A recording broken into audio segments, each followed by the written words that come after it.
ஜீவன் தரும் வார்த்தை அது உம்மிடம் உள்ளது. என்னை ஆசீர்வதிக்கும் கரமும் அது உம்மிடம் உள்ளது.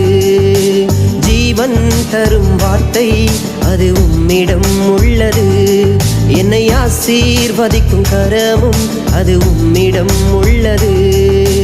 உம்மை விட்டால் எங்கே போவேன் ஏசப்பா, உங்க பாதம் விட்டா எனக்கு எதுவும் இல்லப்பா.